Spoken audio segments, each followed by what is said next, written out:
तो स्टार्ट करते हैं class 10 computer science chapter number 1।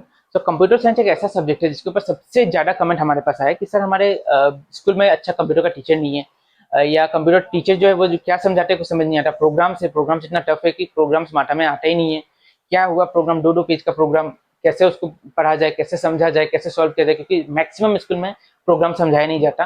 वो क्या, और या तो गूगल खोल के गूगल से में जो प्रोग्राम लिखा है उसको कॉपी पेस्ट करवा देते हैं, या तो आपका बुक से आपको बोलेंगे कि ये प्रोग्राम पढ़ो, ये प्रोग्राम लिखो, पर समझाते कुछ नहीं है। तो इसी प्रॉब्लम को सॉल्व करने के लिए हमने अपना कंप्यूटर साइंस का एक सीरीज लॉन्च किया। मैथ्स और साइंस का वीडियो तो रेगुलर अपलोड होता ही है, आपको पता है। जो जो हमारे चैनल पे पुराने स्टूडेंट्स हैं उनको पता है मैथ्स और साइंस का तो रेगुलर वीडियो अपलोड होता है। पर कंप्यूटर साइंस के ऊपर हमने नया से एक सीरीज स्टार्ट किया।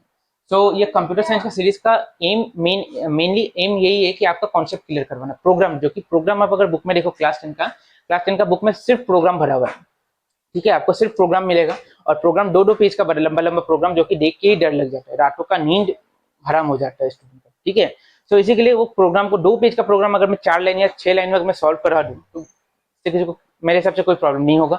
और वो प्रोग्राम ऐसा प्रोग्राम है, अगर आप कंप्यूटर में रन करो कोई भी टीचर उसको काट नहीं सकता, एकदम करेक्ट प्रोग्राम है, क्योंकि बुक में बहुत इतना डिटेल में लिखा गया कि जो कि आपको जरूरत नहीं है, ठीक है। तो प्रोग्राम इतना लंबा नहीं, हम उस प्रोग्राम को भी सॉल्व करेंगे, आपको कॉन्सेप्ट क्लियर करेंगे।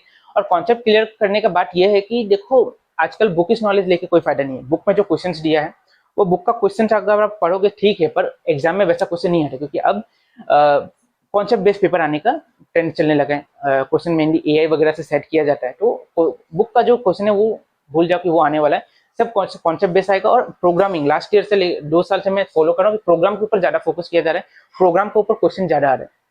तो अगर आप चाहते हो कंप्यूटर साइंस को अच्छे से पढ़ना तो हमारा ऑनलाइन क्लास आप ज्वाइन कर सकते हो। और नंबर, हमारा कॉन्टैक्ट नंबर, व्हाट्सएप नंबर ये है, आप ऑनलाइन क्लास ज्वाइन कर सकते हो। क्योंकि लास्ट टाइम हमने कंप्यूटर साइंस का एक ऑनलाइन क्लास कराया था, उसमें मोर देन 180 स्टूडेंट थे, और मैक्सिमम स्टूडेंट क्या आप कह सकते हैं 98% स्टूडेंट ऐसे थे जिनका 80% से कम आया ही नहीं। 80, 85, 90, 92 इससे कम।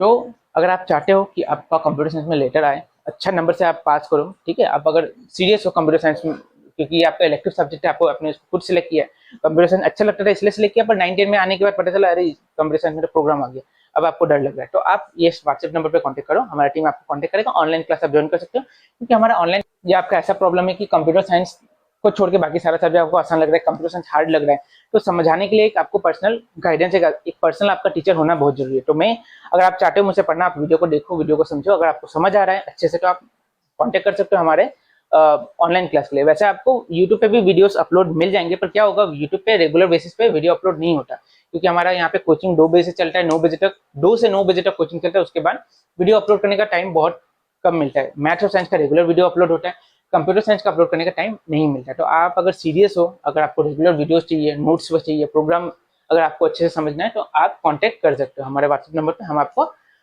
जितना डिटेल में हो सके हम आपको समझाएंगे, और ये इंश्योर देते हैं कि आपका लेटर उसमें आपको पक्का आएगा। क्योंकि लास्ट ईयर आप अगर मेरे कमेंट चेक करो तो लास्ट ईयर मैंने एक वीडियो बनाया था, computer science important for class 9 and 10। तो उसमें से मैंने जितना कहा था 90% क्वेश्चन उसमें से कॉमन आया था, बस 10% यहाँ वहां से एक दो मतलब 1 मार्क्स 2 मार्क्स का क्वेश्चन कुछ यहाँ वहां से आ गए। बाकी मैंने जो कहा था कि ये क्वेश्चन पढ़ के जाना, ये आने वाला वही क्वेश्चन आया। तो आशा कर लो जो वीडियो बना रहा हो, जो सीरीज बना रहा हो, जो मैंने सोचा है आप लोगों के लिए, वो आपको हेल्प हो, आपको समझ में आपका कॉन्सेप्ट क्लियर हो। और चाहूँ, मैं ट्राई करूंगा कि पूरा वीडियो, पूरा सीरीज में यूट्यूब पे अपलोड कर दूं, कि जो लोग ऑनलाइन क्लास नहीं कर सकते वो यूट्यूब से भी पढ़ ले। पर अगर ऐसा नहीं हुआ तो आप ऑनलाइन क्लास ज्वाइन करके आप अपना कॉन्सेप्ट को क्लियर कर सकते हैं। सो मूव करते हैं अपने नेक्स्ट टॉपिक पे, एफटीपी प्रोटोकॉल, ठीक है। इससे पहले हमने सारे प्रोटोकॉल्स के बारे में डिस्कस किया, अभी हमारा लास्ट प्रोटोकॉल है एफटीपी। एफटीपी का फुल फॉर्म क्या है दिया, क्या है एफटीपी का फुल फॉर्म, क्या काम है इसका, तो बात क्यों कर रहे हैं हम। देखो, एफटीपी का फुल फॉर्म क्या है, फाइल ट्रांसफर प्रोटोकॉल। और इस प्रोटोकॉल का काम क्या है, ट्रांसफर फाइल को ट्रांसफर करना, एक कंप्यूटर से दूसरे कंप्यूटर में फाइल को ट्रांसफर करना। अब हम कंप्यूटर नहीं बोलेंगे, एक सर्वर से अगर तुम्हें फाइल को एक्सेस करना है तो किसका इस्तेमाल लेना होगा, एफटीपी का, ठीक है। मान लो ये तुम्हारा सर्वर है, और ये कौन होगा, ये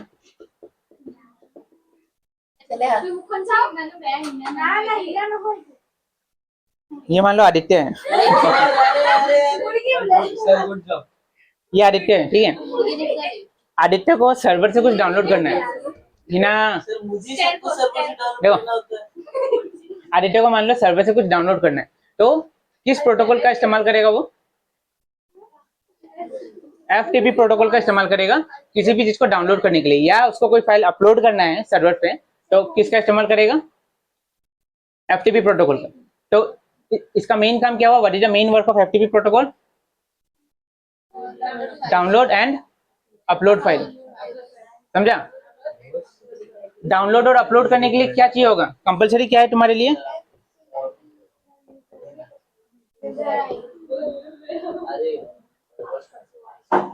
देखो, FTP फाइल अगर यूज करना है, आदित्य मारेगा किंडुआ वहां से। FTP फाइल अगर यूज करना है तो कंपलसरी क्या है तुम्हारे पास? क्या होना चाहिए? इस सर्वर का यूजर आईडी और पासवर्ड होना चाहिए। अगर यूजर आईडी पासवर्ड नहीं हो तो हर कोई इसको एक्सेस कर सकता है। समझ रहे हैं? समझ में आया? FTP प्रोटोकॉल समझ में आया? कोई कुछ डाउट है इसमें?